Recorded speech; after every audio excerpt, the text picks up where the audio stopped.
Hey guys, welcome back to P.A.Rivers Projects. As you can see, I'm in my beautifully organized and not messy at all garage. And today I've worked on the Thule box and I'll show you the work I did.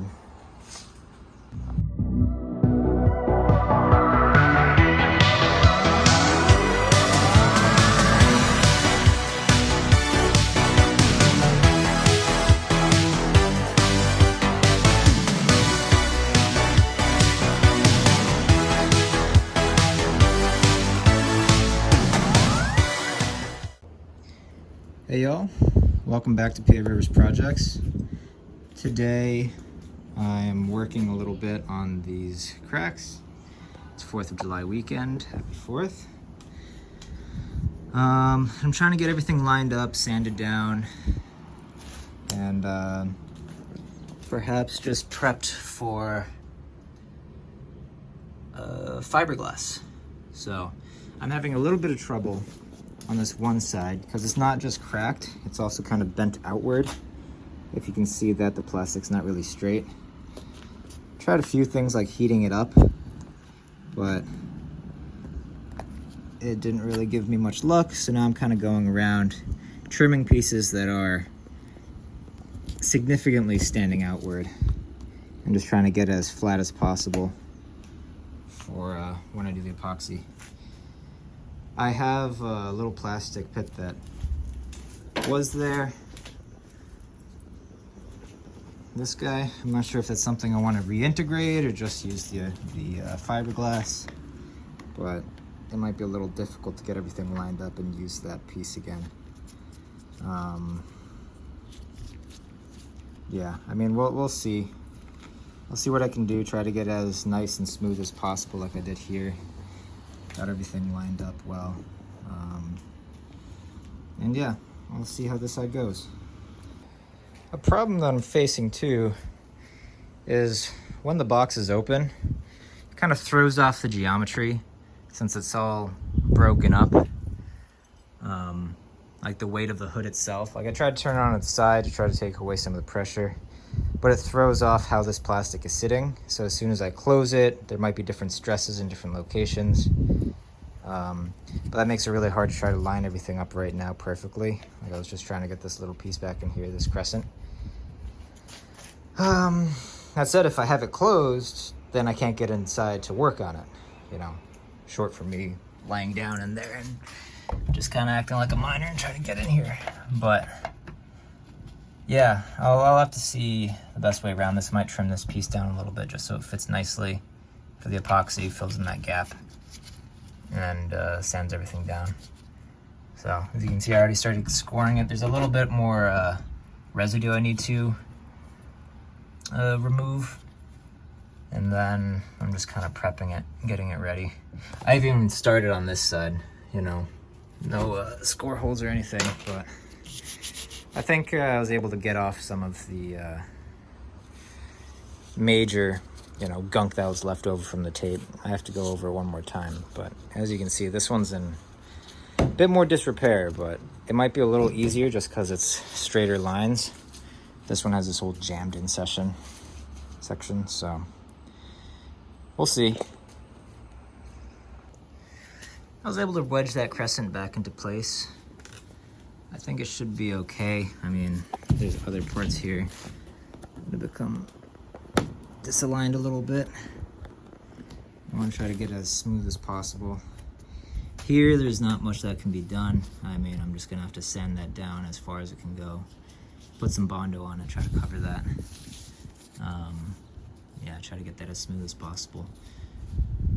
But yeah, I'll tape this up, try to get it in place, and we'll see where we go from there. I just want to give a shout out to Anchor and their Solex. I think this is the Solex C1000. I'm not sponsored or anything, but it's just going to make this build a lot easier. You know, my garage doesn't actually have any power, it's just a standalone. So, you know, I have a shop vac, I'm able to get everything out of there. So yeah, thanks Anchor for an amazing product. Again, I'm not sponsored. though I'd like to be. If Anchor has anything to say about it, I'd be happy testing out their products. But for now, we're just going to use that to clean this guy up a bit. And yeah, I was able to clear out that spot, wedge that crescent back there. Everything's taped up, you know, I mean, it's not very pretty from this side, but I try to get it as smooth as possible. There's some points that I need to, you know, figure out, maybe get this a little better lined up, but for the most part, it's all kind of in place. All right, so I got the area prepped. I cut out a bit of fiberglass cloth. Forgive the edges that I think I'm gonna just trim up nicely. But primarily I want to do at least the first pass in all one section, and then we can come back here with the different supports on the harder hit areas and just do a few layers from there. All right, so this is the type of epoxy that I'm using. It's a 1-to-1 ratio, so for the hardener and the epoxy itself, it's just going to be 1 part A and 1 part B. I'm actually, instead of starting with the full sheet, of course, I'm going to start with these little ribbons I cut out to reinforce the harder hit areas. And just kind of solidify this corner, make sure that there's nothing really going on here, try to get it as close as possible to level, and also, of course, the main part is to make sure it's as strong as possible too. So we don't want anything debinding.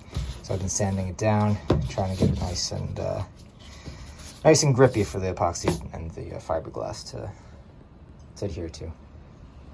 All right, I got the spot all prepped. You can see I got rid of all that residue and sanded down. And now I'm gonna start with the epoxy. I'm gonna do a quick base layer of the epoxy first, just get it damp on the harder hip areas. Start going with the strips and do it 1 by 1 and layer by layer as I make it stronger, slowly but surely. All right, that's the first layer done.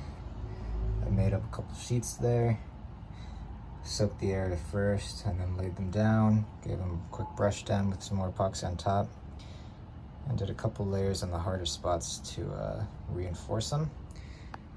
And once that sets, I'm gonna go back with the larger sheet and just do 1 on top, holding that all together.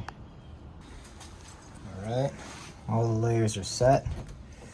I'll give you some action shots here. So what I'm doing is just brushing on the resin over the different sheets. And I'll make sure nice and smooth, there's no puddling, and everything's adhering well to the sides, especially in these corners.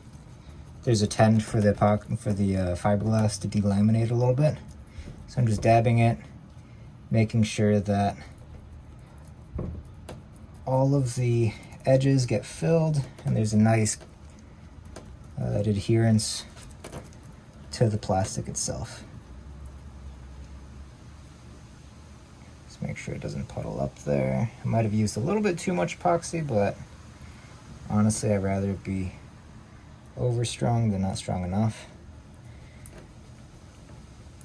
But yeah, I think at this point I'll let it set, make sure everything's even, and then we can come back and sand it down if need be.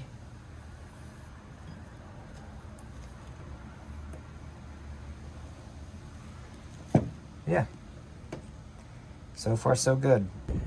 All right, all the epoxy is set and curing. Still little gaps, but I think with the fill I should be okay. I was able to kind of prop up one section that was pulling down a bit. You see right around here, this section, this one flap that's coming up was leaning outward. So what I did was put a little half a popsicle stick underneath some tape there, try to get everything flat, and then of course using this extension bar, I'm just kind of holding it in place as everything cures. Hopefully it comes out okay. We'll see once the end result comes in and I can take off all this tape. I also hope the epoxy doesn't glue the tape on, but that'll be a problem for future Paul and not me. So yeah, we'll see how this goes. Thanks for watching. If you have any questions, feel free to leave a comment in the comments. Any kind of questions in the comments, be happy to, answer your questions. Also, if you see that I did something wrong, feel free to let me know. I still have another side to do. It's kind of a learning experience for me as well. So if you have any critiques, let me know. All right. Thanks for watching. Bye.